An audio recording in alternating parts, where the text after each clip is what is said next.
When you buy a New York City Sadowsky, you really are becoming part of the Sadowsky family.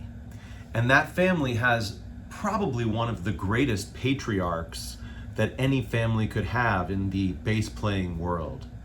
And you know, we live in a world where, thank God, we bass players are few enough that the truly famous icons of the industry are reachable people. So when you join the Sadowsky family, you know, you have access to Roger Sadowsky. And he is amazing when it comes to customer service and when it comes to technical issues. I've sent my basses back to him and they fixed minor things. They've looked things over for me. He has gone to the ends of the earth for me, and I'm kind of a pain in the ass customer, to be completely honest, and he would agree. But he puts up with my shit, and if there's one thing I've learned, it's that he's always right. He's lived a long life, he's done amazing things, and he used to set up Prince's guitars, so don't argue with that man.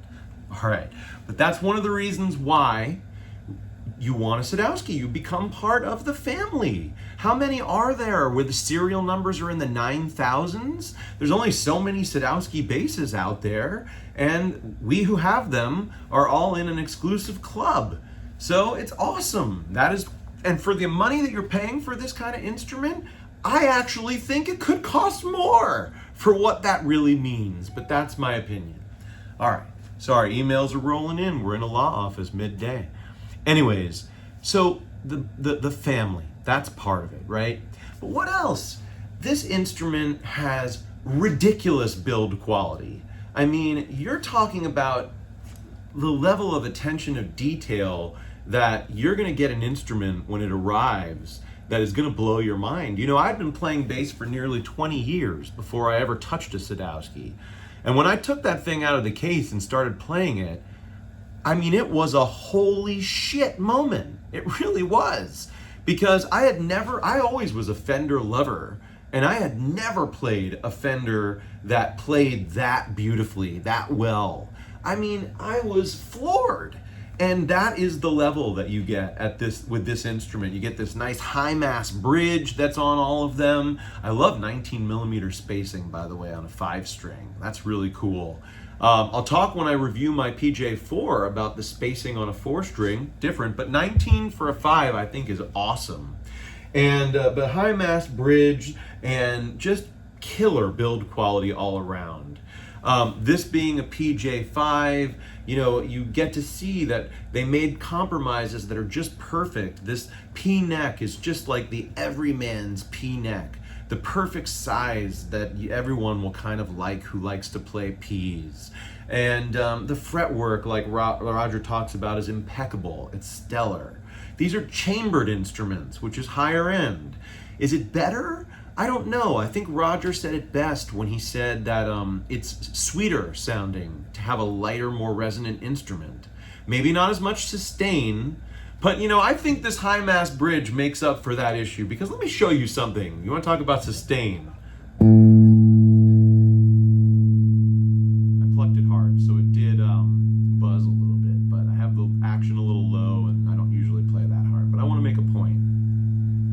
Hopefully you can hear that note's still going. I mean, the sustain, and a lot of that I think comes from the high mass bridge, but the sustain on this bass and on all of Roger's basses is so badass. So I absolutely love that.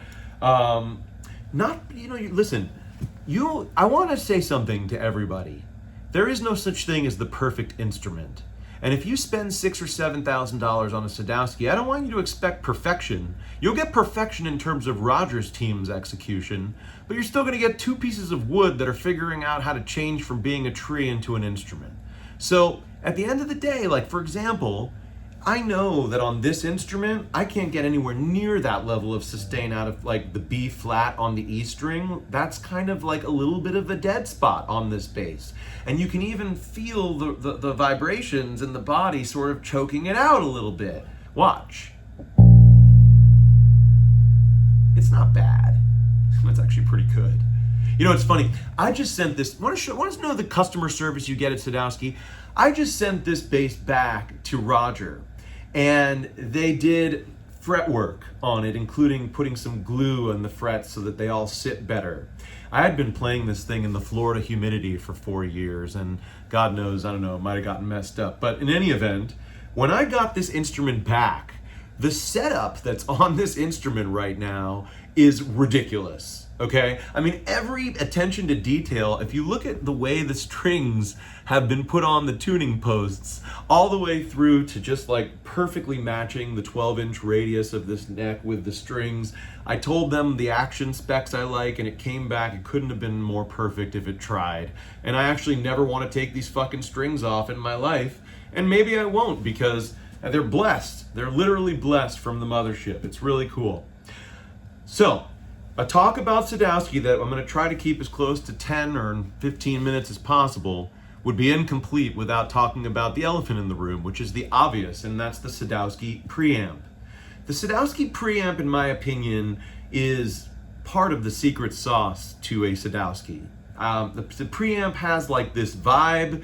I like to think of it like the first time you might have ever heard like Bose audio in the 80s or something. There's like a caked in, SWR Goliaths in the 90s. There's a caked in sound to this preamp, the way that Alex Aguilar helped design it with Roger. And it, I think, just fucking slays, okay? And you know how I feel about the bass and bottom end and booty and making babies and all that stuff. And man, that 40 hertz center on that bass and just a little boost there, and the way that this preamp behaves, you get tight, focused, deep bottom, like crazy deep bottom. And there's nothing like it. I mean, I have played this bass for sound guys who have been like, holy shit, man, that bass sounds ridiculous. You know, and I'm just like, you know, messing around for a sound check, trying to give him different notes. Isn't that funny how on bass we can't like separate our brain? We like singing and playing the bass, however Getty does that, I don't even know. But sound guys have all mentioned that this sounds ridiculous, and it's not just because it's a really well put together Fender that's chambered, it's also because that preamp fucking kills. Now, like Bose, and like other brands, you may not like the Sadowsky preamps thing. And if you don't, it's very easy to resell these instruments if you just had one made or bought one. But and Roger gives you a couple days to decide whether you want to keep it, which is really cool. So you only have to pay, I think, $500 or whatever it is to get in, and then he builds it, and then you get to try it. And if you don't like it, you can send it back, and you're only out what you originally spent. But yeah, I mean, these things, if you don't like that preamp, I think that that's a problem, because that's part of the caked in sound that I hear across all the models of Sadowsky. But I happen to love it, and if you love it, I don't know, it's like one of those things you'd want to drop into almost all your basses. Granted, my other basses have their own vibes, passive in many cases, so I'm not going to do that, but I highly recommend considering upgrading your regular Fender that you love. If it needs an active circuit or has another one you don't love as much, the Sadowsky preamp, he sells it as a drop-in, and wow, that's got to really Sadowskify your Fender or whatever other instrument you have. So, but yeah, that's part of it, right? You're getting that Sadowsky preamp and that sort of Sadowsky tone. So we've covered the fact that you're in the family. We've covered that you've got an instrument that's as close to flawless as you're going to possibly find. And we've covered the fact that you're getting that Sadowsky preamp, which gives you just such a cool tone. And then from there, you know, you have the customizability. I picked roasted alder and maple, and that's a real gut punch of a combo. But, you know, my other Sadowsky is a swamp ash and rosewood, and it was Brazilian. That's so cool that they offer the Brazilian and Amazon and other rosewoods that are hard to get. I don't think you can import them anymore. But yeah, so roasted alder maple, love that combo, love the gut punch of it. But you can customize yours however you want.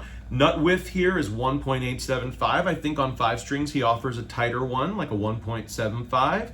You can do the same with the 4 strings. They're customizable, so it's really cool. I wish I had known that Roger will do a tweener nut on a 4 string, like a 1.625 inch, because I might have done that, but maybe I'll buy one in the future with one of those. Not likely. But that's because they're expensive and 2's enough, I think. Not Jason Newsted, I don't need 40 of them. 30, I think, right? Anyways, I have watched a lot of Roger interviews because I love watching YouTube. He lulled me right to sleep all those years when I would try to learn from him. And, you know, I learned how to do a lot on the bass from Roger, but it wasn't something that everyone's going to experience by coming to this brand. I just really took a deep dive into the man, and I enjoyed watching his setup videos, and it kind of helped me transition into somebody who knows how to actually work on my own instrument, which is really, really cool. But yeah, that's basically it. I mean, look, the neck is super stable. They don't move much at all. Is it gonna move? If you go into like a hotel room with one of those window unit ACs that's just like really humid in the room, I don't know why they don't seem to work right. Yeah, the neck might move. Or if you're playing on a South Florida August night, the neck might move. But generally, these necks are really stable. They hardly move at all. So what's done to reinforce them is sick. I know what I wanted to also mention. Everyone talks about the Sadowsky 5 strings having one of the tightest and punchiest and best feeling B strings you're ever gonna feel as a bass player. And let me tell you something, for a 34-inch scale, they weren't kidding. I mean, this B string is thunderous and tight and punchy. And like this one doesn't even like properly fit in terms of the way it goes. Like the full string is wrapping around the post. It makes no difference. I've had this set of DR Lowrider stainless on so many basses, and I've never had a B string sound and feel this good. And I was told by a very good source, and I will not share it on this video, what the secret sauce is behind making a 34-inch scaled B string sound that good and feel that tight. But there's I think a special recipe there that Roger knows, and so do his shop people. Anyways, I don't want to keep you guys much longer, but you get the point. Getting a Sadowsky is getting into a brand, and it's getting into a brand that has a really awesome history and is just a high-end instrument with its caked-in preamp that really sounds badass. It's not your thing, it's not your thing, but if it is, you're gonna love your Sadowsky and you're gonna love being part of the family.